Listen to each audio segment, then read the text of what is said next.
Assalamualaikum warahmatullahi wabarakatuh. Salam sejahtera bagi kita semua. Om Swastiastu, Namo Buddhaya, salam kebajikan. Selamat datang dan selamat sore bagi seluruh peserta acara webinar series Gugur Gunung yang diadakan oleh Himpunan Mahasiswa Jurusan Program Studi Sastra Jawa Universitas Gadjah Mada, Yogyakarta. Sebelumnya, gugur gunung ini secara harfiah memiliki arti gotong royong atau sebuah cara di mana sebuah pekerjaan dapat diselesaikan dengan baik jika dilakukan bersama-sama, saling bahu-membahu, dan toleran. Istilah ini dimanifestasikan ke dalam sebuah acara untuk memperingati hari lahirnya jurusan Sastra Jawa FIB UGM, yang pada kesempatan hari ini sudah menginjak usia 65 tahun. Sedangkan kegiatan gugur gunung ini merupakan kegiatan tahunan yang diselenggarakan Himpunan Mahasiswa Sastra Jawa sebagai peringatan ulang tahun program studi sastra Jawa yang pada saat ini gugur gunung sudah dilaksanakan 10 kali, dan pada kesempatan ini juga kita memperingati satu dasawarsa gugur gunung. Gugur gunung ini dilaksanakan dengan tujuan memperkenalkan dan mengembangkan ilmu serta khazanah budaya Nusantara. Tema pada kegiatan gugur gunung kali ini yaitu kebudayaan, yang mana diharapkan dapat memperkaya dinamika kebudayaan Indonesia, khususnya yang ada pada Jawa Tengah. Tema yang diangkat pada kesempatan hari ini adalah Napak Tilas, yang berusaha menggali dan menurunkan periode kesusastraan Jawa. Napak Tilas ini merupakan tema besar yang diharapkan dapat memayungi apa yang ingin panitia capai pada acara gugur gunung ini. Ya, di acara gugur gunung ini ada beberapa rangkaian acara, yaitu ada webinar series dan lomba-lomba yang dilaksanakan. Untuk lomba-lomba yang dilaksanakan ada kategori mahasiswa, yaitu artikel ilmiah budaya, dan kategori umum, yaitu penulisan pentigraf atau cerpen 3 paragraf, penulisan geguritan, dan foto kebudayaan, yang infonya bisa diakses di Instagram Gugur Gunung 10 atau @gugurgunung10. Selain itu ada webinar series yang saat ini kita sudah memasuki series kedua, yang sebelumnya sudah dilaksanakan dengan narasumber Mas Paksi Raras Alip yang membahas kesusastraan Jawa dalam pusaran event anak muda. Pada kesempatan hari ini kita bertemu kembali di webinar series kedua ini dengan narasumber Mas Rudi Wiratama yang merupakan dosen sastra Jawa UGM dan peneliti wayang gedog, dengan judul webinar Mengingat Kembali Pesona Wayang Beber. Mungkin Mas Rudi sudah bergabung dengan kami ya di sini.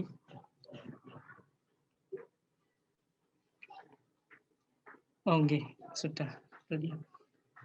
Sebelumnya saya akan membacakan data diri dari Mas Rudi Wiratama ini selaku narasumber kita.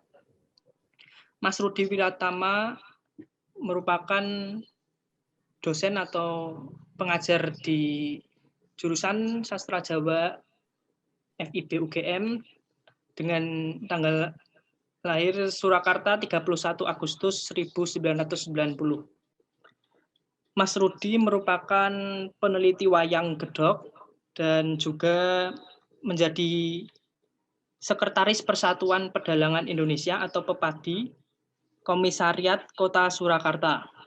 Selain itu, beliau kerap menjadi narasumber dalam kajian-kajian mengenai budaya Indonesia. Terlebih pada khususnya mungkin wayang gedog, karena beliau baru-baru ini juga menerbitkan buku Pakem Pedalangan Ringgit Gedog Gaya Yogyakarta.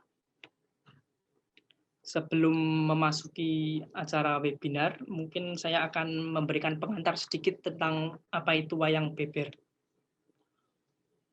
Wayang beber merupakan salah satu jenis wayang yang dikenal masyarakat Indonesia. Di samping terdapat wayang yang lainnya seperti wayang purwo, wayang golek, dan sebagainya. Wayang beber dilukiskan atau menggunakan media kertas atau kain. Gambar dibuat dari satu adegan ke adegan yang lain berurutan menurut narasi cerita. Wayang beber ini merupakan representasi lukisan Jawa masa lalu sebelum datangnya orang-orang Barat. Mungkin seperti itu tentang pandangan umum terkait wayang beber yang ada di Nusantara ini atau khususnya di Jawa. Baik, untuk saat ini mungkin sudah bisa kita mulai. Nggih, Mas Rudi. Apakah sudah? Mungkin bisa langsung saja menyampaikan materi yang ingin disampaikan, yaitu tentang napak tilas wayang beber Jawa. Mungkin bisa dibantu admin untuk menampilkan presentasi. Sumangga Pak Rudi menawi badhe mulai menyampaikan materi. Monggo. Saya sudah dapat melihat halaman PowerPoint-nya. Sugeng sonten, Assalamualaikum warahmatullahi wabarakatuh. Rahayu ingkang sami pinanggih. Sebelumnya, amit pasang kalimat entabe, mugi linempatno ing siku dendo, cinaketno ing tirta aksama. Karena pada saat hari ini kita akan berbicara tentang napak tilas wayang beber Jawa yang saya beri judul Munggah Gunung Nurut Pesisir. Apakah suara saya dapat jelas diterima oleh teman-teman panitia gugur gunung juga oleh para hadirin sekalian? Sampun Mas Rudi. Oke, matur nuwun. Jadi mengapa saya beri judul Munggah Gunung Turut Pesisir? Karena ini sama dengan salah satu suluan dalam wayang beber Jawa, terutama yang di Pacitan, menceritakan tentang perjalanan Panji ataupun Sekartaji yang dalam mencari kekasihnya itu harus menempuh perjalanan yang panjang dan sulit. Munggah gunung turut pesisir, seperti itu tadi.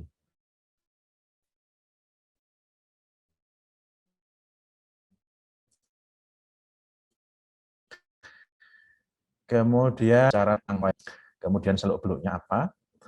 Yang pertama jelas, kalau kita berbicara tentang wayang beber, tentu saja akan terkait dengan Panji sebagai repertoar utama dari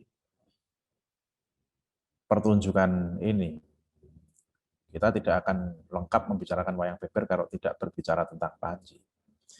Tentang Panji di mata orang Jawa, ada beberapa silang pendapat tentang sejak kapan cerita Panji itu muncul dan digemari oleh orang Jawa. Kalau menurut Burke, itu cerita Panji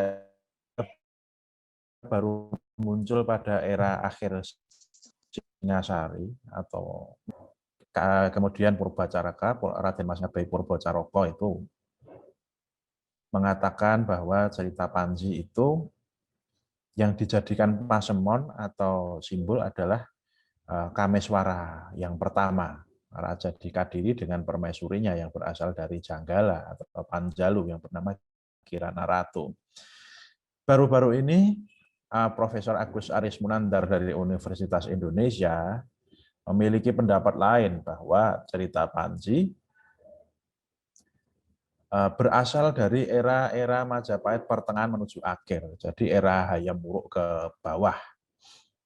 Dan cerita Panji, terutama kalau kita baca tentang Anggreni, Martalangu, dan lain sebagainya, dianggap sebagai pasemon sejarah. Ketika Hayam Wuruk gagal memperistri putri Sunda yang bernama Dyah Citra Resmi atau Pitaloka.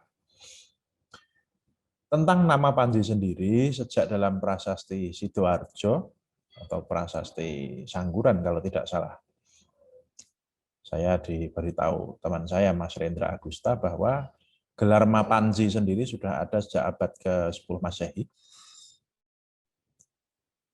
Dan pada perkembangannya selain dipakai oleh seorang pejabat juga dipakai untuk putra raja, misalkan anak Airlangga itu Mapanji Garasakan yang berkuasa di Janggala, atau juga sebagai gelar seorang raja sendiri, misalnya Mapanji Jayabaya.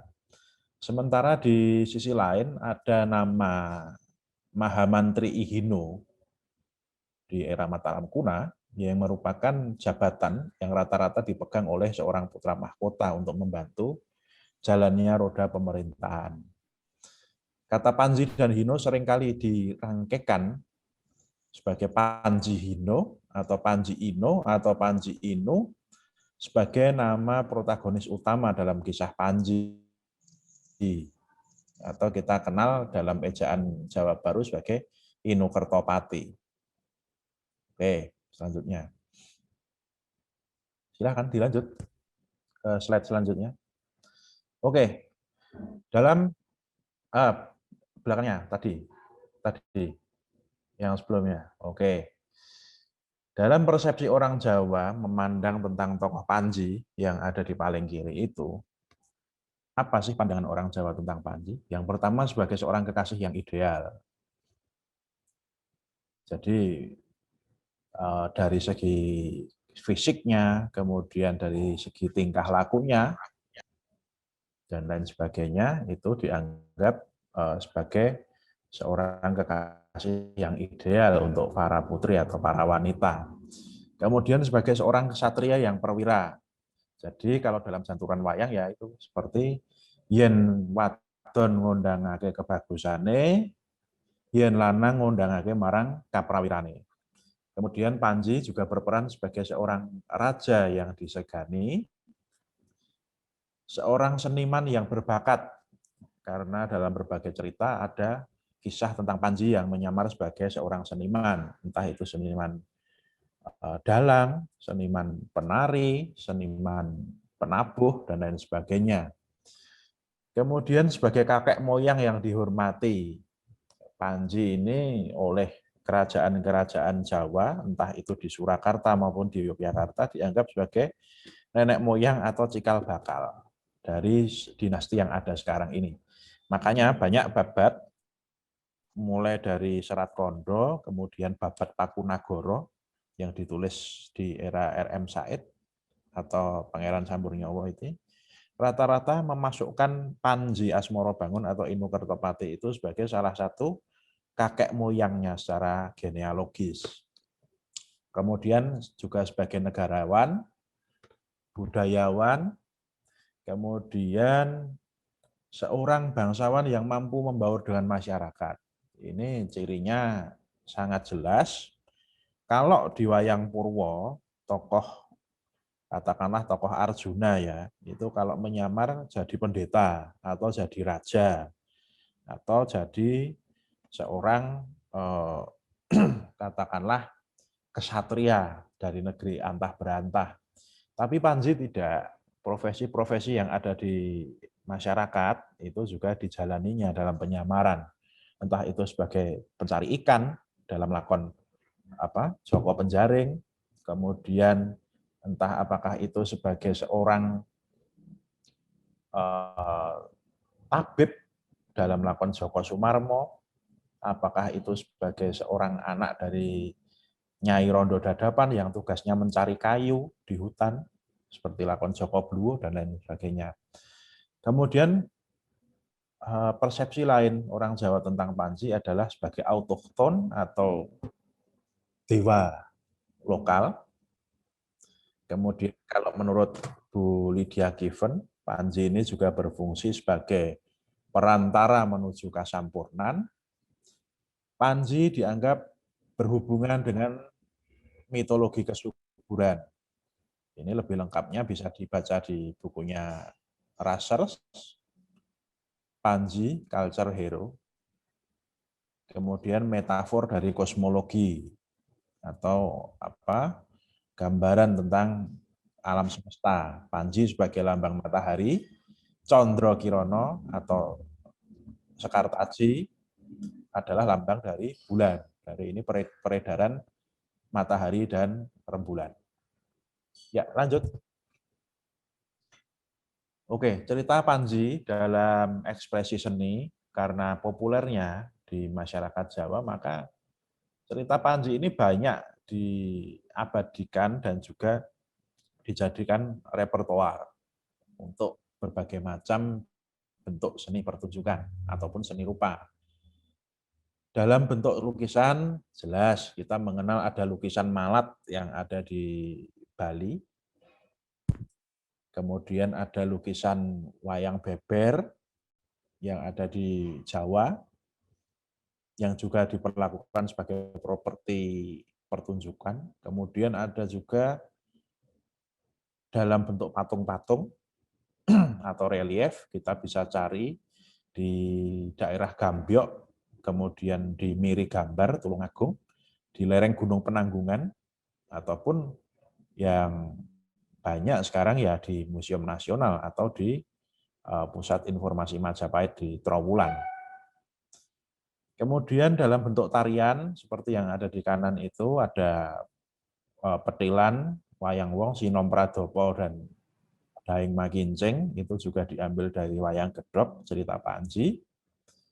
Tarian selain itu juga ada tari topeng Cirebon, Gambuh di Bali,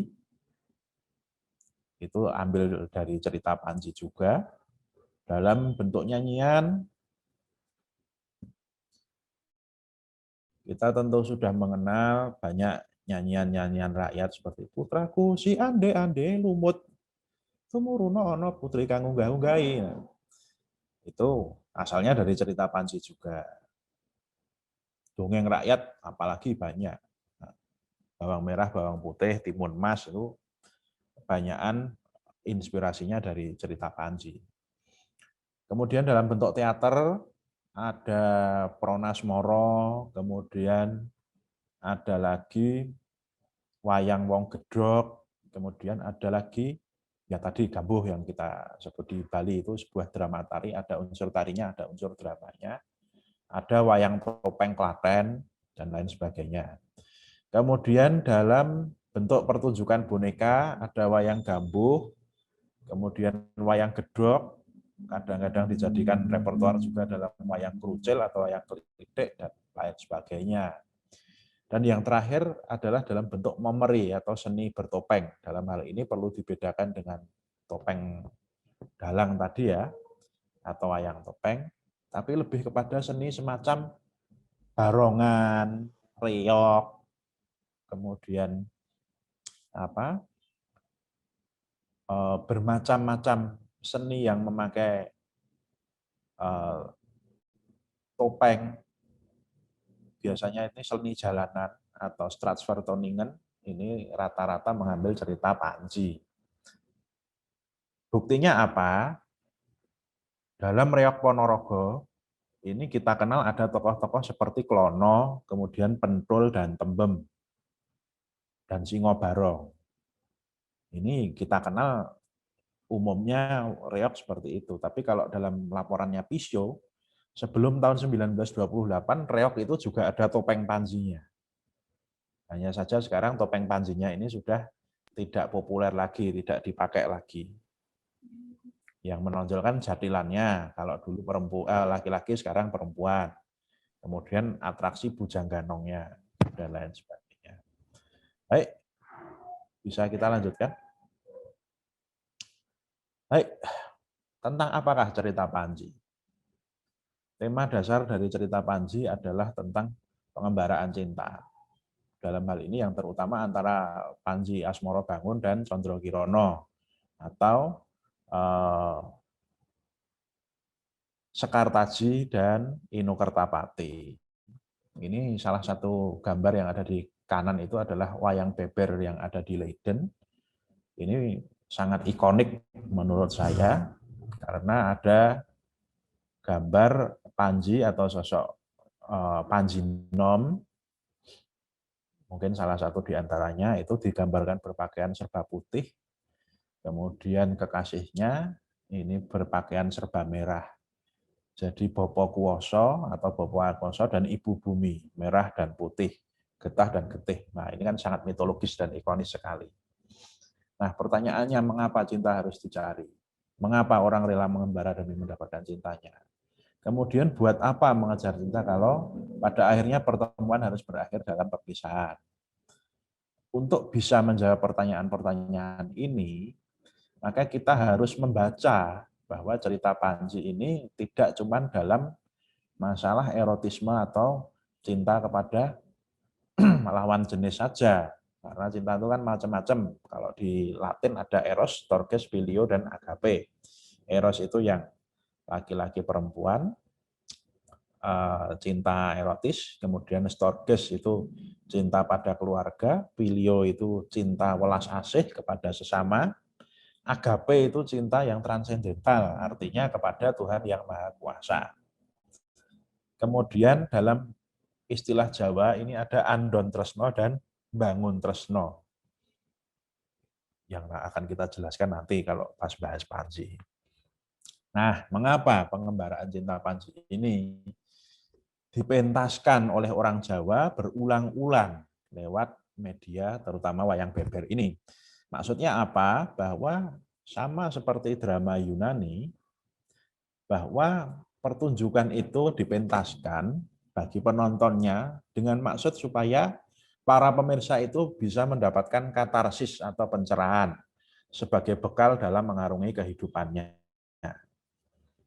Sama seperti nonton wayang kulit Purwo. Kalau wayang kulit Purwo itu kan tema besarnya Surodiro Jayaningrat, lebur dening pangastuti. Siapa yang berbuat salah pasti akan seleh dengan berbagai cara. Sementara dalam cerita Panji, ini tema besarnya yaitu Memayu Hayuning Sasomo, Memayu Hayuning Bawono. Nah, kita berbicara tentang cerita Panji dalam wayang beber. Silahkan dilanjutkan. Slide berikutnya. Ya, ini. Oke, wayang beber sebagai media ekspresi cerita Panji. Mengapa disebut sebagai wayang beber? Karena ini ditinjau dari cara mementaskannya. Ya, ini dibeberkan atau dibentangkan. Nah, mengapa dibentangkan? Karena dilukis di atas selembar panjang kain. Kalau dulu bahannya bukan kain, tapi deluang Ponorogo atau kertas dari kulit kayu, kertas daluang.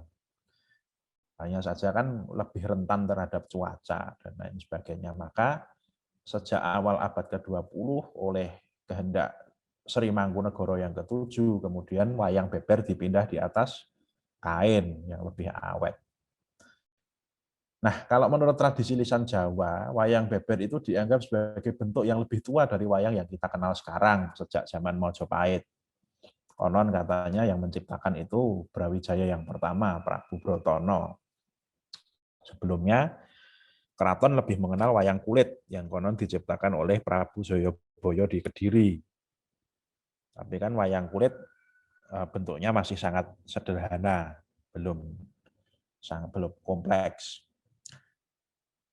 Nah, sebelum itu memang sudah ada wayang rontal, artinya wayang yang digambar di atas daun tal atau daun lontar, dan wayang kulit. Namun masih kecil-kecil, belum berkembang baik dan kurang digemari di istana. Hanya menyebar di pedesaan saja. Akan tetapi apa kata sejarah? Apakah uraian dari Sastra Mirudo itu betul? Kalau menurut berita asing, berita-berita Arab, saya sudah sering sekali mengutip ini, wayang kulit itu sudah dikenal secara internasional sebagai kesenian asal Jawa sejak abad ke-9 Masehi. Walaupun begitu kan di belahan dunia yang lain juga ada wayang kulit, di Thailand, di Cina, dan lain sebagainya. Akan tetapi, wayang beber di Jawa atau di Majapahit baru diceritakan oleh Mahuan. Mahuan ini juru tulisnya Cheng Hu. Dalam sebuah jurnalnya yang dikenal dengan nama Ying Ye Sheng Lan atau uraian tentang keadaan pesisir-pesisir samudra yang ditulis pada tahun 1433 Masehi. Di situ ia menuliskan bahwa orang Majapahit gemar melihat sebuah pertunjukan dari sehelai kertas yang dibentangkan di antara dua tiang. Di dalamnya ada gambar manusia, ada hewan, dan lain sebagainya. Ya, tentu saja kita dapat menerka kalau apa yang ditulis oleh Mahwan ini adalah wayang beber. Akan tetapi kan sebagai orang asing, Mahwan tidak tahu menahu tentang apa ceritanya, kemudian isinya tentang apa. Dan memang kebetulan pada saat itu ilmu-ilmu antropologi, ilmu-ilmu humaniora juga belum berkembang. Jadi belum ada kepentingan untuk mengkaji hal tersebut. Baik, kita lanjutkan. Wayang beber di Jawa, ini semuanya bercerita Panji sejauh yang dapat kita temukan. Kurang lebih ada 4 repertoar cerita.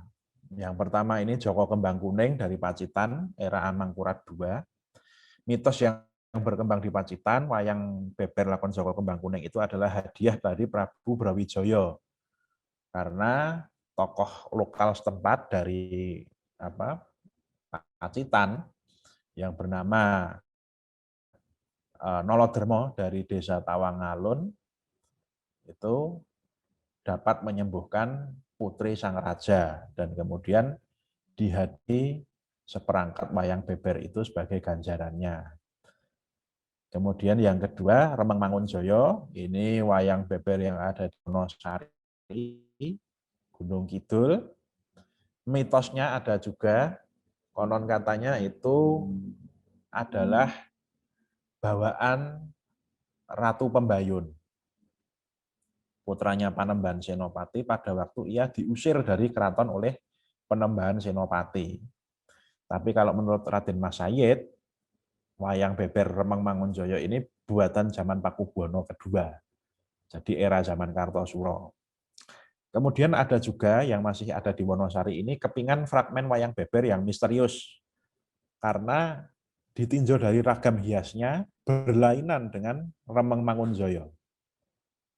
Gaya lukisannya lebih mirip dengan kemungkinan adalah sisa-sisa dari sebuah lakon lain yang sekarang tuh.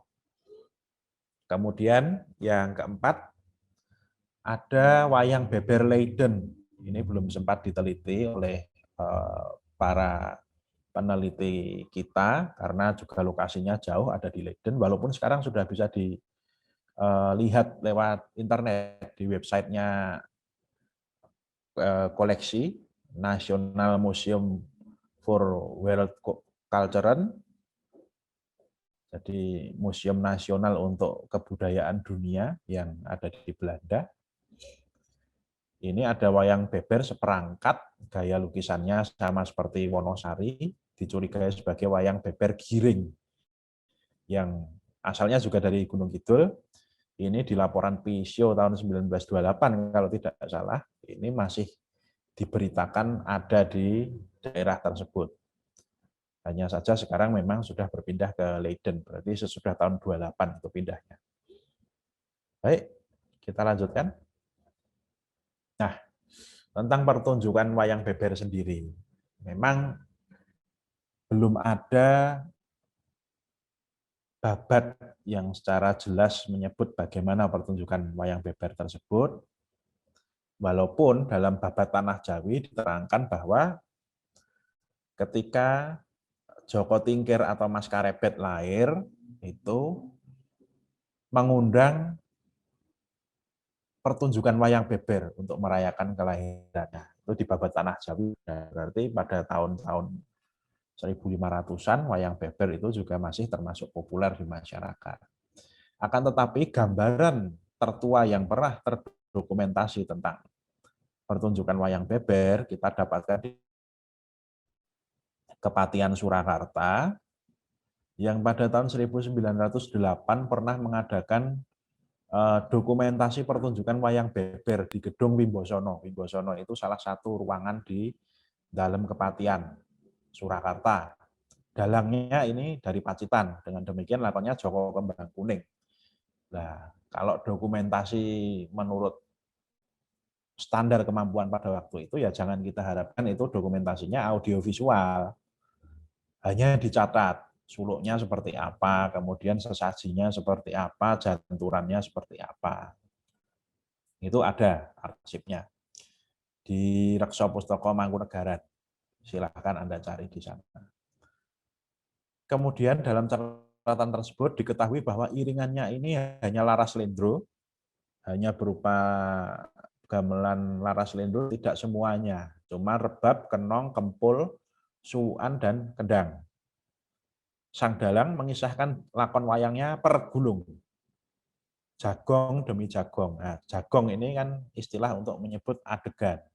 Jadi setiap akan mengisahkan satu adegan ya dibentangkan, kemudian kalau selesai digulung, berpindah ke adegan selanjutnya. Begitu seterusnya. Yang ada di kanan ini adalah gambar wayang beber Rembang Mangunjoyo yang ada di Wonosari. Ya, kita lanjutkan. Baik, perbandingan antara wayang beber yang ada di Pacitan dan Wonosari dilihat dari gaya lukisannya. Nah, dalam anggapan umum, gaya Pacitan ini dicirikan dengan latar belakangnya itu penuh, digarap dengan mewah, baik, dan banyak hiasannya. Jadi penuh gambar wayang beber gaya Pacitan itu. Tapi ini justru dianggap lebih tua. Sementara gaya Wonosari, ini latar belakangnya rata-rata kosong. Jadi gambar hewan-hewan, manusia, pohon itu bisa lebih jelas terlihat di situ.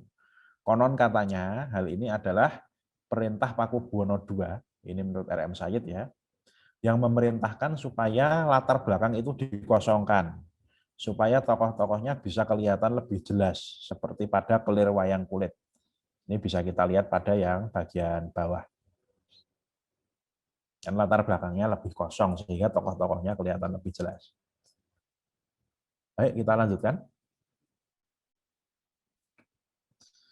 Ya, cerita wayang beber ada macam-macam. Yang pertama adalah cerita wayang beber Pacitan, lakon Joko Kembang Kuning, menceritakan kisah Panji sebagai pengamen rebana atau barang terbang bernama Joko Kembang Kuning dalam rangka mencari hilangnya Sekartaji, calon istrinya yang menyamar menjadi anak angkat Demang Corocani di Kediri. Di Paluhonggo, maaf, nama kademangannya, bawah masih ke bawah di Kerajaan Kediri. Dalam perjalanannya ini Panji dihadang dan bersaing dengan seorang raja dari Bantarangin bernama Prabu Klono Gending Pito. Setelah melalui berbagai macam halangan dan rintangan, akhirnya Panji dapat memenangkan persaingan itu dan menikah dengan Sekartaji. Ya, lanjut. Nah, tentang kisah di balik Joko Kembang Kuning, tadinya orang hanya menganggap bahwa oh itu cerita Panji saja, lumrah. Sekartaji hilang, kemudian dicari oleh Panji, akhirnya bisa ketemu menikah lagi. Akan tetapi Raden Mas Said tahun 1980 dalam buku beliau, buku kecil, Bauwarna Wayang Beber atau History of Wayang Beber. Ini ada dua bagian dalam bahasa Jawa dan bahasa Inggris. Dikatakan bahwa dalam lakon Joko Kembang Kuning itu terdapat Condro Sengkolo tahun 1614 Jawa. Ditandai dengan gambar gawe serabi jinamah ing wong. Tapi tidak kita cantumkan dulu gambarnya, lain kali akan saya cantumkan. Ini bertepatan kira-kira pada tahun 1690 Masehi, pada masa pemerintahan Amangkurat yang kedua.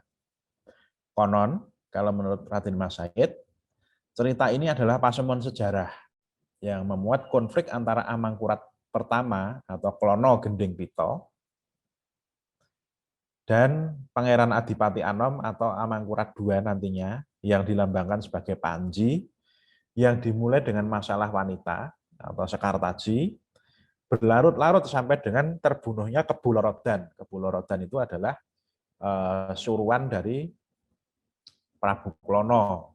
Ini lambang dari Trunojoyo yang menjadi korban dari konflik antara ayah dan anak tersebut, dan diakhiri dengan kematian Klono di alun-alun, berarti di luar istananya sendiri, yang menurut R.M. Said dianggap sebagai pasemon meninggalnya Amangkurat pertama di luar keraton. Ini di Tegalarum, Kabupaten Tegal sekarang. Benar atau tidaknya itu adalah wallahu alam. Karena masih perlu penelitian dan penyelidikan yang lebih jauh lagi. Selanjutnya. Ya, kemudian yang kedua, lakon tentang Remeng Mangunjoyo menceritakan tentang perjuangan Panji sebagai seorang petinggi desa bernama Kiai Remeng Mangunjoyo yang hendak melamar Sekartaji. Namun mendapat halangan dari Prabu Klono, dari Maguwo, dan Bremonokondo. Bremonokondo ini tokoh yang ada di kanan ini, yang bentuknya seperti Durno. Ini gurunya Klono ya. Untuk memenangkan hati Condro Kirono, Panji harus menempuh sayembara nguat penjalin kinencang atau berperang tanding di atas titian dari seutas rotan yang dikencangkan atau dicencang. Jadi seperti orang akrobat itu ya. Baik, selanjutnya. Nah, kemudian ada juga wayang beber Leiden. Ini belum pernah dikaji sebelumnya dan menjadi PR untuk para peneliti, terutama di bidang seni pertunjukan dan juga seni rupa. Belum diketahui cerita pastinya, namun dari adegan-adegannya sekilas mengacu pada narasi Panji yang lebih baru, yaitu Panji besar era Mataram, di antaranya Panji Joyokusumo. Nah, apa yang menjadi indikasinya? Dalam wayang beber Leiden ini, struktur adegannya sudah seperti wayang gedok. Ada jejer pisan, ada kedatonan, ada paseban Jawi, ada sabrangan, ada jejer pertapan, sampai dengan bancak doyok, perang bubuh, dan lain sebagainya. Itu ciri yang pertama. Ciri yang kedua, ini peran tokoh Brojonoto ini sangat menonjol. Brojonoto ini digambar yang matanya bulat itu, telengan seperti tokoh Werkudara atau tokoh Gatotkaca itu. Peran Brojonoto sangat menonjol. Dalam dua yang lainnya, yang Remeng Mangunjoyo ataupun yang Joko Kembang Kuning, ini belum terlalu menonjol perannya. Dan ini sentral. Sosok Brojonoto itu sebagai kakak Panji, sebagai sekaligus utusan dari Jenggolo. Baik, selanjutnya.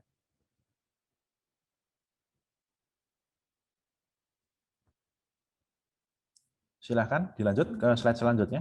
Oke. Kita akan berbicara tentang wayang beber. Wayang beber ini sebenarnya wayang marginal atau wayang yang terpinggirkan atau malah wayang populer di masa lalu.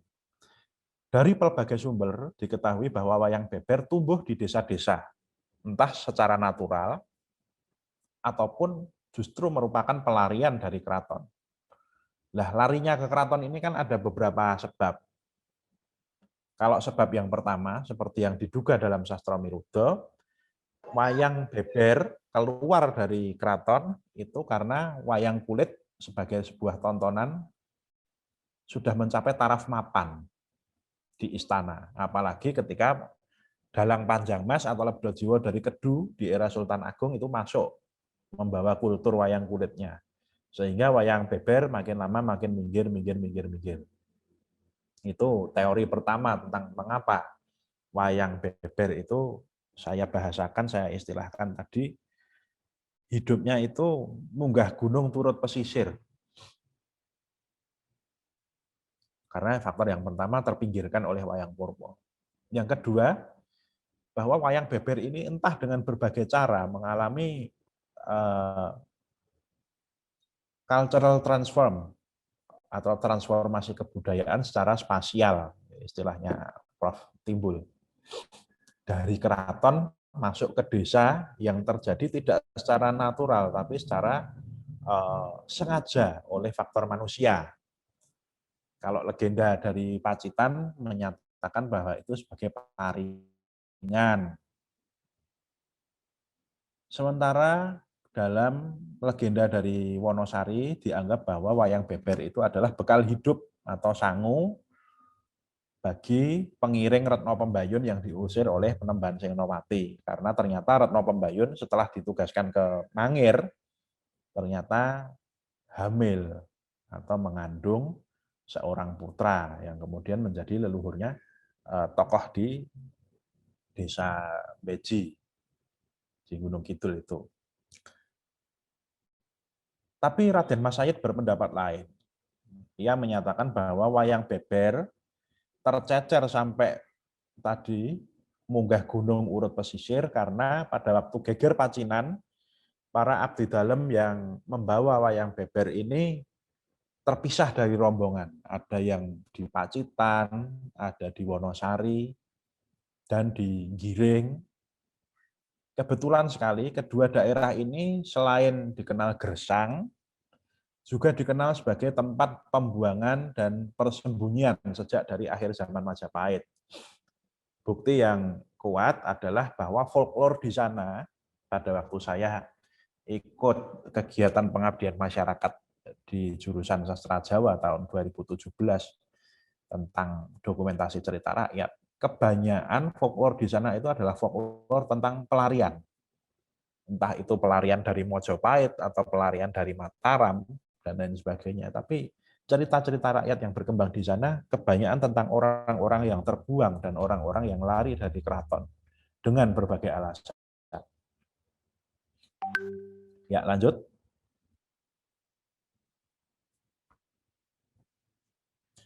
Ya, kita di sini sampai kepada hal yang lain, yaitu tentang napak tilas wayang beber. Napak tilas ini berarti merunut lagi jejak-jejak yang ditinggalkan wayang beber kepada kita. Apakah setelah wayang beber Giring ini tercipta, kisahnya itu selesai? Terutama dari gaya lukisan, kemudian genre pertunjukan, dan lain sebagainya. Oh tidak, ternyata gaya lukisan wayang beber ini masih diadaptasi. Ada sebuah naskah di British Library dari tahun 1738 Masehi kalau tidak salah.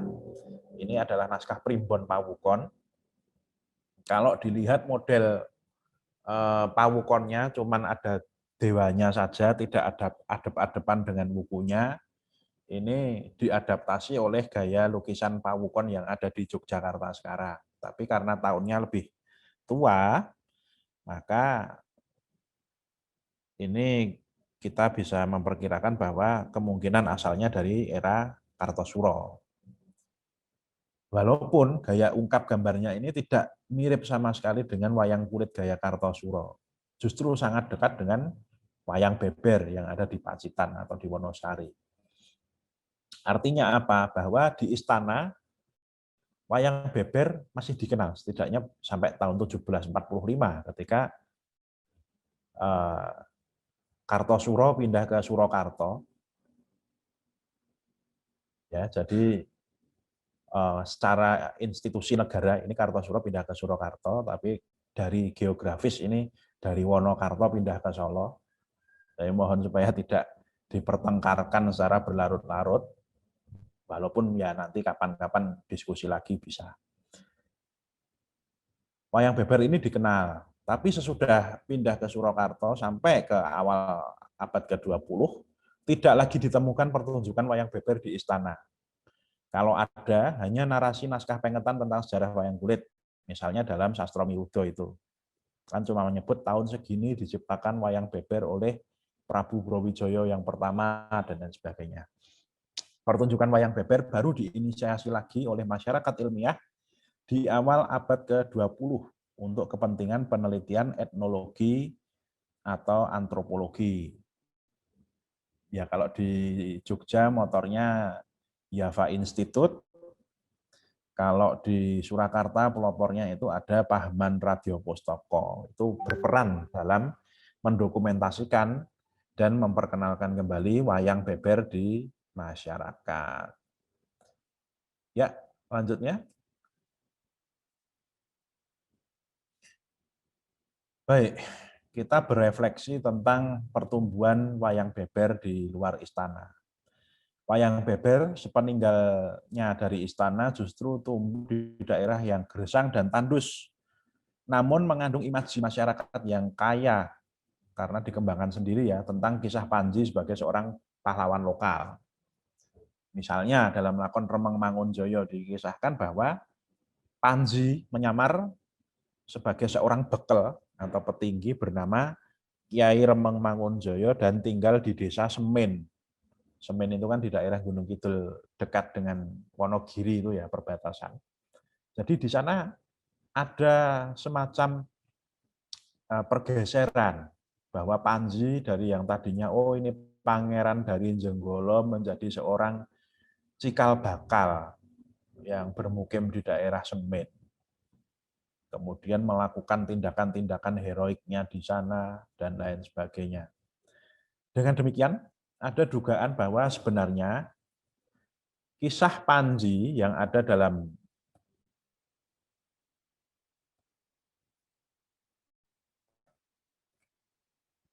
wayang beber yang ada di masyarakat belum tentu sama dengan apa yang dimaksudkan untuk dilukis oleh para penyunggingnya di atas deluang tersebut. Lebih-lebih karena di bawah wayang beber tersebut tidak ada keterangannya dalam tulisan Jawa apapun tentang adegan-adegan yang sedang digambarkannya.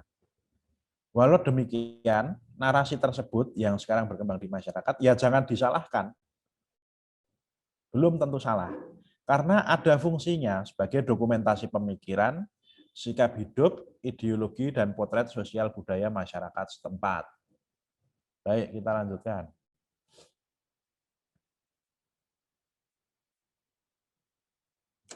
Monggo, selanjutnya.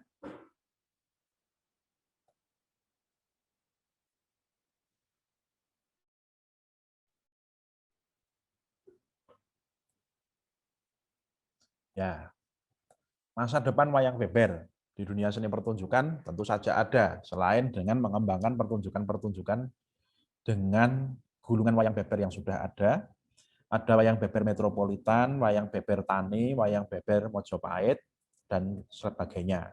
Repertoar ceritanya pun banyak, mulai dari yang Joyo Katwang, kemudian Gajah Mada, kemudian ada lagi wayang beber metropolitan itu malah ceritanya macam-macam. Tentang kehidupan urban sampai dengan corona, tokohnya ini ada Mas Faris Wibisono dan Mas Dani Iswardana. Silahkan Anda cari di internet, banyak keterangan tentang mereka. Yang kedua, pengembangan sebagai inspirasi dalam bidang seni rupa. Wayang beber ini bagian dari budaya populer seperti merchandise, kaos, hiasan dinding, dan sebagainya. Ini bisa, potensial. Kemudian yang ketiga, pengembangan multimedia sebagai dasar penciptaan animasi, game, dan lain sebagainya. Seperti yang dikatakan oleh Menteri Parekraf kita yang baru, Pak Sandiaga Uno, bahwa wayang ini bisa menjadi inspirasi. Tapi mudah-mudahan jangan berhenti pada media statement para pejabat saja. Baik, selanjutnya. Ya, kiranya sekian presentasi dari saya. Terima kasih. Assalamualaikum warahmatullahi wabarakatuh. Kurang lebihnya saya mohon maaf. Selamat sore. Selamat berdiskusi. Matur nuwun. Baik, terima kasih Mas Rudi atas pemaparannya tentang wayang beber atau napak tilas wayang beber Jawa dengan judul Munggah Gunung Nurut Pesisir yang baru saja disampaikan tadi. Ini menurut saya sangat menarik karena kita mengingat bahwa bahasan wayang beber ini mungkin sangat jarang didengarkan oleh masyarakat umum, karena dokumentasi wayang beber juga sulit untuk didapatkan, mungkin bisa dilihat di museum-museum yang ada, seperti Museum Busana Budaya itu juga terdapat wayang beber yang berjudul Rama Mangunjoyo yang berasal dari Wonosari tadi, dan sepertinya wayang beber ini memiliki potensi untuk diangkat kembali walaupun mungkin tidak secara pertunjukan, tetapi dari segi karya seni dan digital tadi mungkin merupakan potensi yang tersembunyi yang sangat bisa dimanfaatkan. Baik, selanjutnya kita langsung masuk saja ke sesi tanya jawab. Mungkin bagi saudara-saudara sekalian peserta webinar series ini, jika ada yang ingin bertanya sebelumnya secara langsung, saya persilahkan. Mungkin ada yang ingin. Aldi Pratama. Oh, oke, siap Mas Aldi Pratama. Mungkin bisa langsung saja bertanya, nggih. Sebelumnya, Assalamualaikum warahmatullahi wabarakatuh. Selamat sore. Terima kasih atas waktu yang telah diberikan. Saya sebelumnya sudah menulis di kolom chat untuk pertanyaan. Mohon izin Pak Rudi mau bertanya. Untuk dalam suluan atau lebih saya menyebutnya kombangan di wayang beber itu. Ketika rebab mungel terus dalang niku ngombangi cakepane benten berbeda dengan wayang purwa maupun wayang gedhog. Seperti halnya song perangan Widin Praja lali jiwa wong kaya tetes sing perjangga lali landhep dengkul wong maca layang tanpa sastra kakang dan lain-lain. Itu perbedaan ini apakah ada sumber literatur yang menulis? Maksud saya apakah ada filosofi juga yang terdapat pada kombangan atau suluan ini? Yang kedua, pertanyaan saya adalah untuk kasus yang sama di Joko Kembang Kuning, ketika Gondorepo, Klono itu didandani oleh adiknya atau Retno Tigaron, itu kan sebelumnya ada semacam sendunan atau patetan lah saya menyebutnya, karena hanya diiringi oleh rebab. Terus ketika sudah membunyikan itu, seterusnya kombangan beralih menjadi kakang moro tak dandani, moro gage tak godeki, tak sunsun paling ngayung, tak sunsun paring gandrung, temanten nom dasare, temanten bagus rupane, dan lain-lain. Itu untuk wayang beber Joko Kembang Kuning. Apakah ada kandungan dan isi yang mengindikasikan patet dalam tanda kutip pada wayang beber Joko Kembang Kuning? Yang ketiga masih soal itu tadi Pak, kenapa kok Klono terbunuhnya oleh Patih Tondo Prawiro Mantri? Apakah ada suatu filosofi tertentu yang mengindikasikan konflik niku wau? Matur nuwun. Sebelumnya, wassalamualaikum warahmatullahi wabarakatuh. Waalaikumsalam warahmatullahi wabarakatuh. Baik, Mas Aldi, sangat menarik ini pertanyaannya. Selain berkaitan dengan praktek pertunjukan wayang beber ini sendiri. Mungkin untuk Mas Rudi, apakah ingin langsung dijawab atau kita himpun dulu? Sambil menunggu pertanyaan-pertanyaan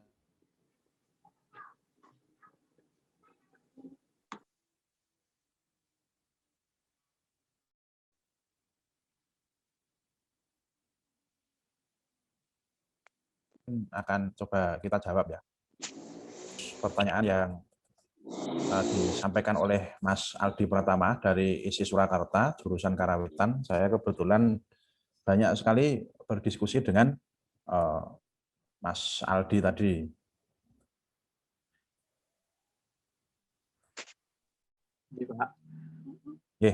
Jadi yang pertama tentang suluan.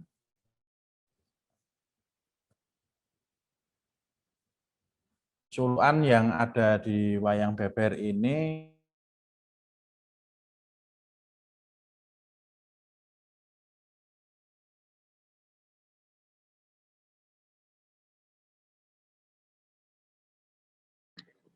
Nuwun sewu Mas Rudi, sepertinya jaringannya agak tersendat ini punya Mas Rudi, jadi suaranya kurang terdengar jelas.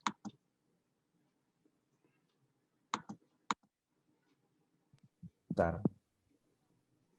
Ya, halo, sudah bisa diterima dengan baik?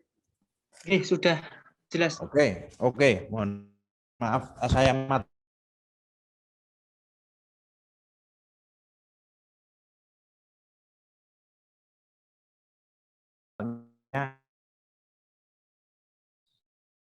agak kurang lancar.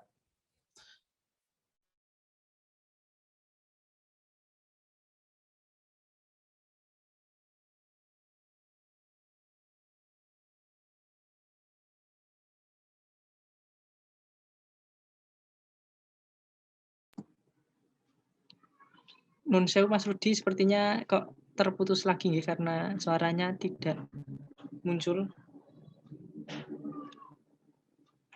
Ini sambil menunggu jaringan Mas Rudi kembali, mungkin untuk teman-teman yang menginginkan materi webinar series kali ini bisa diakses melalui link yang sudah dibagikan melalui Google Drive yang ada di room chat. Baik. Monggo. Mudah-mudahan sudah lebih jelas ya ini.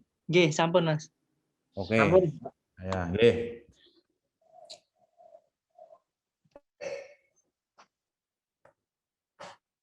Dulu pernah diteliti oleh Pak Bagio Suharyono bahwa suluk wayang beber ini sifatnya adalah semacam uro-uro. Uro-uro ini artinya kan nyanyian yang tidak diikat oleh struktur tertentu. Dan macam-macam isinya, ada wangsalan. Ada tadi yang dibaca oleh Mas Aldi tadi.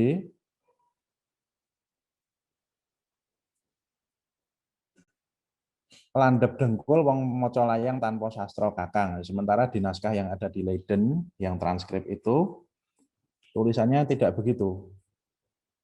Maniwra waspada, salang dalang pawayangan, ayu anom omah-omah pinggir dalan. Temu badane den pikatena, wong legan aluru-luru, wong legan aluru-luru, wong apik oleh mara. Wong legan golek momongan. Nah, ini kan sudah bermacam-macam. Ada paribasan masuk di situ, ada wangsalan masuk di situ. Kemudian menceritakan penderitaan orang yang kalunto-lunto dalam perjalanan, mungkin dari Kartosuro sampai ke perantauan.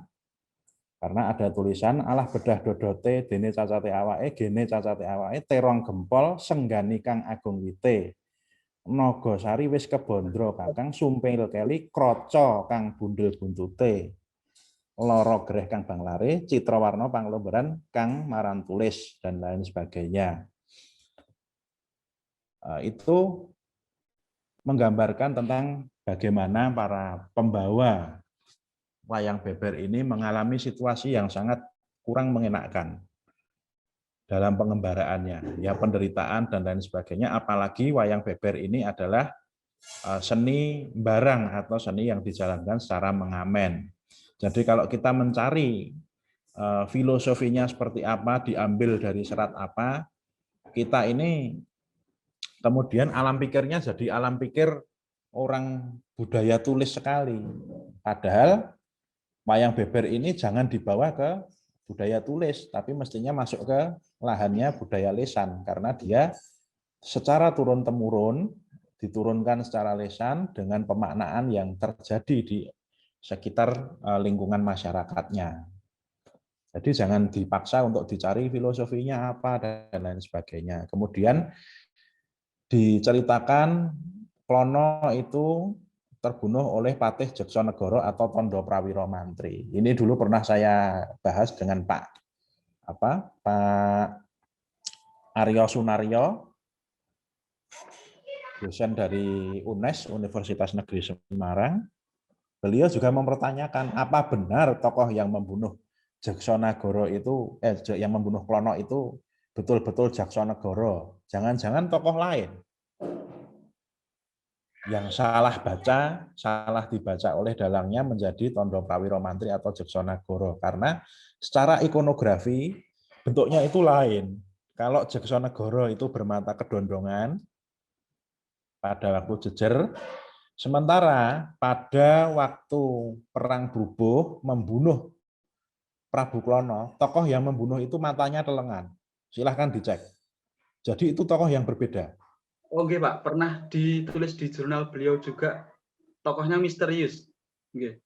Nah, maka dari itu, kalau yang kita hadapi ini barang sing durung cetha juga jangan kita paksa-paksa untuk mencari filosofinya, karena nanti kalau apapun cuman otak-atik gathuk, tibane filosofi Jawa itu tidak masuk ke ranah filsafat, tapi cuman sebatas jarwo dosok saja, nyambung-nyambungke otak-atik gathuk begitu.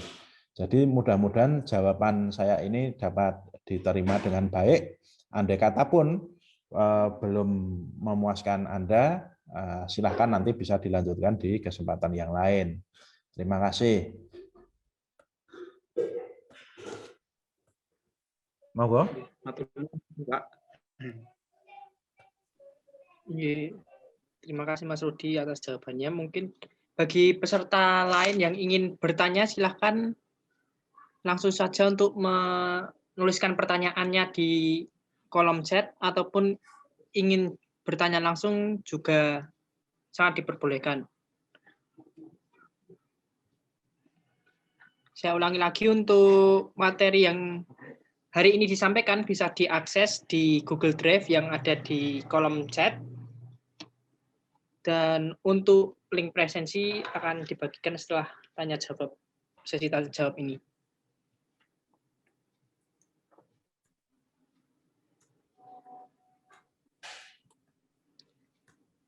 Ini juga Mas Rudi mengirimkan link untuk transkrip lakon Jaga Kembang Kuning yang ada di Leiden.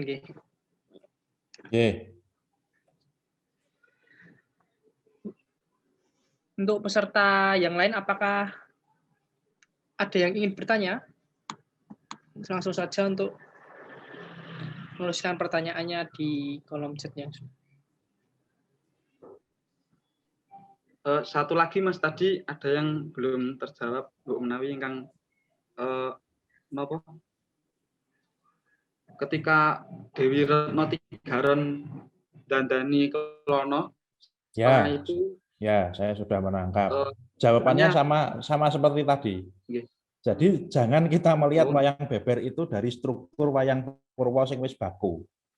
Kalau kita menanyakan itu mungkin apakah itu patetan, apakah sendonan, belum tentu dalangnya itu mudeng, nek itu bagian dari sendonan atau patetan. Nah, karena basis pementasannya itu berbeda. Kalau wayang purwa itu kan secara sistematis sudah ditata oleh Kusumo Dilogo sebelum tahun 1882, terutama di Surakarta. Nah, kalau wayang beber kan sing noto sapa belum ada, gitu loh. Oke. Yeah, jadi perlu kita pilah-pilah dulu, dan memang tidak perlu dipaksa bahwa wayang beber ini kudu patet 6, patet 9, patet menyuro, men rasane mulih dan lain sebagainya. Ya biarkan saja apa adanya. Kecuali kalau memang ada pengembangan wayang beber, misalkan Anda nanti TA penataan iringan wayang beber Joko Kembang Kuning yang didesain seperti lazimnya struktur wayang purwo. Itu baru silahkan digaduk-gaduk dengan konsep patet, konsep proso dan lain sebagainya, bisa. Nggih, Mbak menawi ngoten.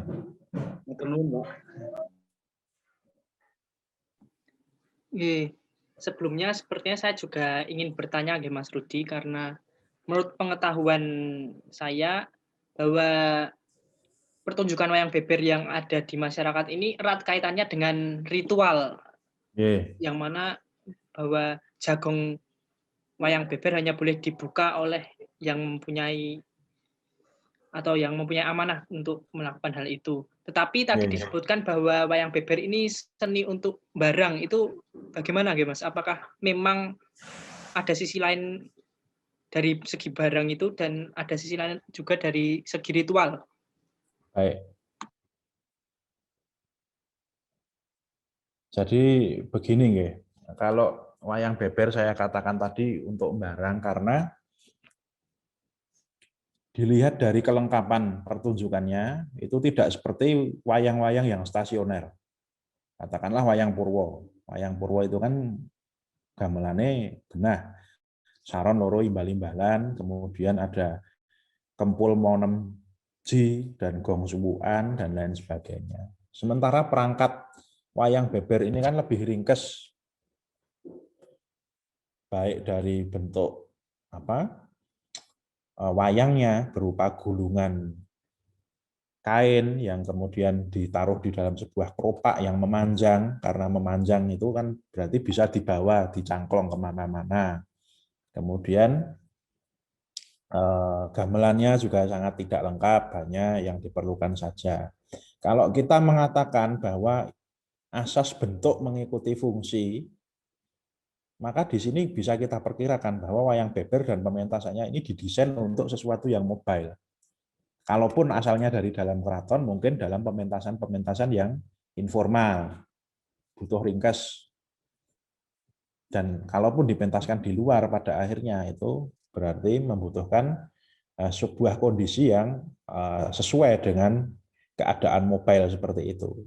Kemudian tentang bab turun-temurun yang boleh membuka ahli waris, memang tadinya semula seperti itu, tapi yang terjadi di Pacitan, dalangnya bukan ahli waris dari Norodharma sekarang.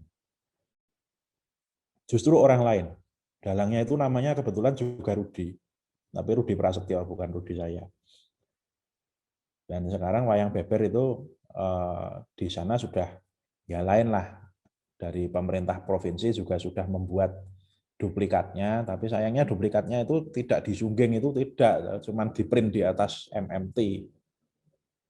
Jadi nek kena lampu gilap mantul, ora ketok gambar apa-apa. Ya, itulah yang kondisi yang sekarang terjadi. Sakralnya memang masih sakral, perlu ada ritual ya, tapi di daerah Jawa Timur sana kebetulan baru-baru saja diadakan workshop tentang wayang beber. Arah-arah untuk menjadikan wayang beber itu sebagai seni yang profan, seni yang duniawi itu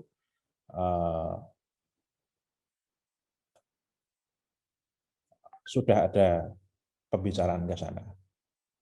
Ya, berikut. Matur nuwun Mas Rudi. Ini sudah ada 2 pertanyaan lagi mungkin dari Mas Muhammad Nur Rohim. Selamat sore, saya Nur Rohim dari UNES Semarang. Saya ingin bertanya mengenai kisah Panji dalam wayang beber. Apakah ada kemungkinan ada kisah lain selain 4 kisah itu? Kemudian hal yang mendasar atau perbedaan dari wayang gedog dan wayang beber bagaimana Mas Rudi? Karena masih sama-sama cerita Panji. Dan selain itu, apakah ada pengaruh pesisiran di mana dalam kisah disebutkan ada barang terbang atau rebana tadi? Matur nuwun. Baik, terima kasih. Pertanyaannya bagus sekali, sama dengan Mas Aldi tadi, pertanyaannya berbobot. Tentang kisah Panji dalam wayang beber ini, apakah ada kemungkinan kisah lain selain 4 ini? Ya, ada. Kemungkinan itu ada. Mengapa? Karena kita melihat ada beberapa artefak, diantaranya pintu gerbang Mojopahit yang ada di Desa Rondole, Kabupaten Pati, itu bentuknya mirip wayang beber, gambaran tokoh-tokohnya. Kemudian ragam hias latar belakangnya juga mirip wayang beber. Tapi ceritanya apa? Ini masih misterius. Belum ada pengkajian secara menyeluruh tentangnya. Tapi dipastikan dari ikonografinya itu terkait dengan Panji. Kalau ada, kemudian kemana? Nah, kita kan perlu menyadari bahwa wayang beber itu medianya tidak kulit, tapi dari dluwang atau kertas. Yang mana dari segi ketahanan kan lebih ringkih daripada kulit. Sehingga dapat dimungkinkan bahwa wayang beber dengan cerita-cerita yang lain itu sekarang mungkin sudah musnah, atau bagian-bagiannya ya yang masih ada di Wonosari dan tidak ada sambungannya dengan cerita yang lain. Misalnya ada adegan orang mandi yang konon menurut orang sana disebut Joko Tarub. Padahal yang ngintip itu ya pakai tekes, tokohnya itu jelas Panji. Jadi itu mungkin bukan Joko Tarub. Kemudian ada yang lakon Syekh Subakir pasang tumbal karena ada gambarnya seorang pendeta. Tapi Syekh Subakir kan bukan cerita Panji. Mungkin itu juga kepingan-kepingan dari cerita Panji lain yang digambar di wayang beber, cuman pelengkapnya atau cerita selengkapnya itu sudah musnah dan pengetahuan tentang cerita Panji di sana sudah sangat terbatas. Nah, kemudian kalau pengaruh pesisiran saya kira tentu ada. Karena peradaban Jawa Islam yang mula-mula itu kan memang berasal dari pesisir. Dan kalau kita lihat ragam hias dalam wayang beber, silahkan Anda lihat foto-fotonya tadi di presentasi, jariknya kan lebih mirip dengan wayang Cirebon dan wayang Jawa Timuran daripada wayang Jawa pedalaman. Motifnya semanggen atau ceplok. Itu juga mengindikasikan ada kaitan antara wayang beber yang tersebar di Pacitan dan Wonosari itu dengan wayang-wayang yang ada di pesisir. Walaupun ini tetap perlu kita teliti lagi secara lebih jauh. Kemudian, ya mudah-mudahan bisa menjawab. Oh, satu lagi, wayang gedok dan wayang beber perbedaannya apa yang mendasar? Perbedaannya di media, Mas. Kalau wayang beber itu di atas selembar kain atau selembar kertas dan stasioner tidak bisa digerakkan. Kalau wayang gedok itu di atas kulit, bentuknya dipisah-pisah per figur dan bisa digerakkan dengan bebas. Matur nuwun. Nggih, matur nuwun Mas Rudi. Selanjutnya ada pertanyaan lagi dan mungkin ini menjadi pertanyaan penutup kita pada sesi hari ini. Pertanyaan dari Pak Siswoyo, mau tanya Pak, di daerah saya ada pertunjukan wayang yang disebut wayang gelar. Apakah wayang gelar dan wayang beber itu sama ataukah berbeda nggih? Matur nuwun. Nggih, matur nuwun. Nah, ini malah keparang badhe nyuwun pirsa. Sugeng sonten Pak Siswoyo. Apakah saya bisa mendapatkan keterangan wayang gelar yang ada di daerah Bapak itu seperti apa? Keparang nyuwun dawuh supaya nanti bisa cocok-cocokan, jangan-jangan ini memang bentuk lain dari wayang beber atau bagaimana. Matur nuwun, monggo. Parang-paring dawuh. Nggih, mungkin Pak atau Mas Siswoyo bisa memberikan keterangan nggih yang dimaksud dengan wayang gelar yang disebutkan tadi seperti apa dan mungkin di daerah mana mungkin bisa menjelaskan sedikit. Monggo Pak Siswoyo dipersilakan untuk memberikan keterangan.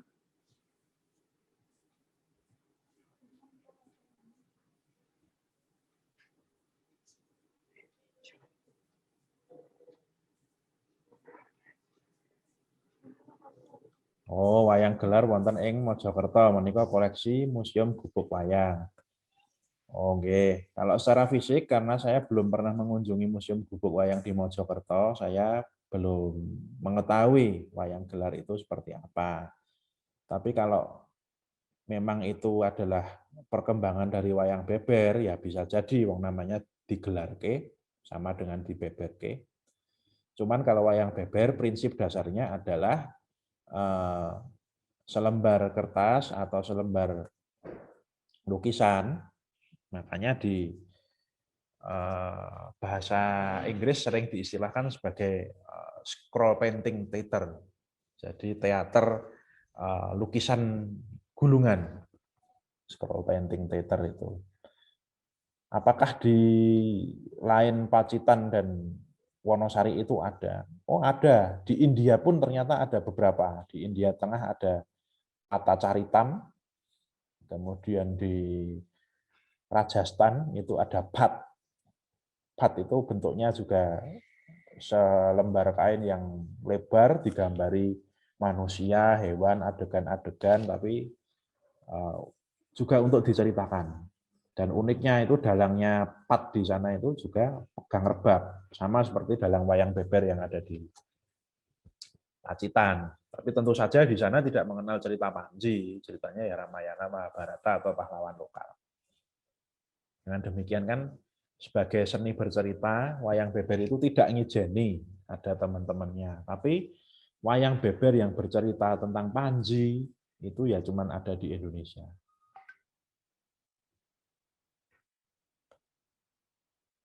Saya kira demikian. Mudah-mudahan dapat memuaskan. Terima kasih. Matur nuwun Mas Rudi atas penjelasannya dari pertanyaan-pertanyaan tadi yang sudah disampaikan. Dan dengan pertanyaan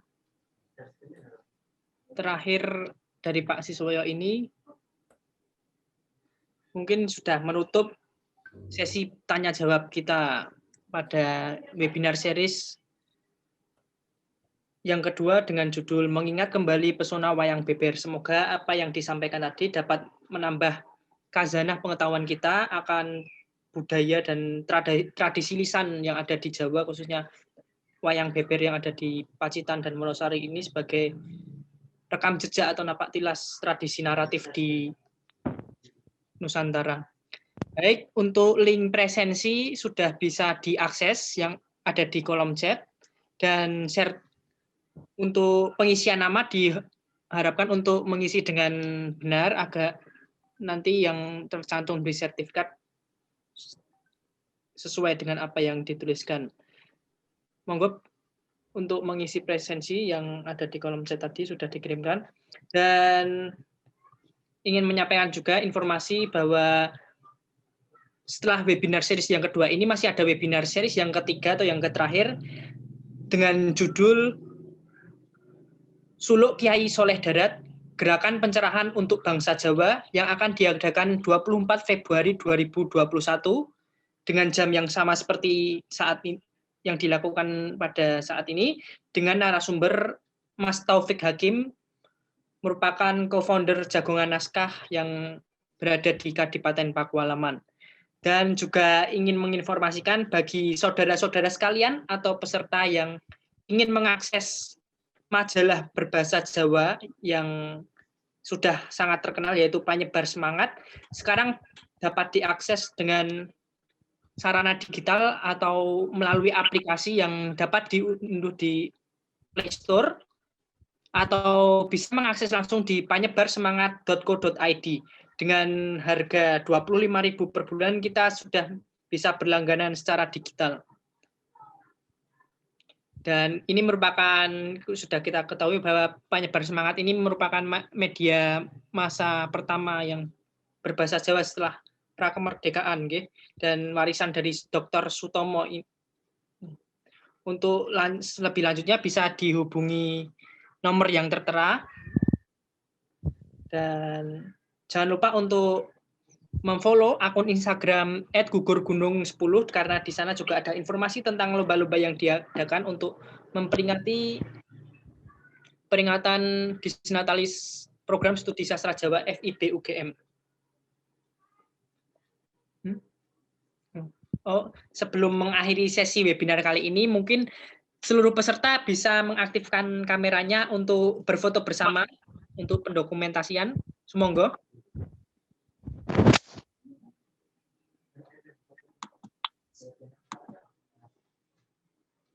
Saya mimpin, yang mimpin. Oke, kita sambil menunggu yang belum mengaktifkan kamera, mungkin bisa untuk mengaktifkan kameranya agar bisa terdokumentasi. Baik, saya mulai nggih pada hitungan ketiga nanti. 1, 2, 3. Oke. Sekali lagi. 1, 2, 2, 3. Nggih, lagi untuk dokumentasi nggih.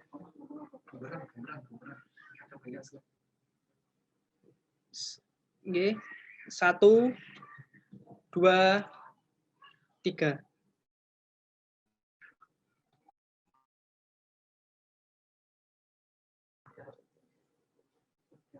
Sampun nggih, matur nuwun atas partisipasinya saudara-saudara sekalian dalam acara webinar series dalam memeriahkan Disnatalis Program Studi Sastra Jawa FIB UGM ini, dan matur nuwun sangat kagem Mas Rudi yang sudah memberikan ilmu tentang wayang beber pada kesempatan hari ini.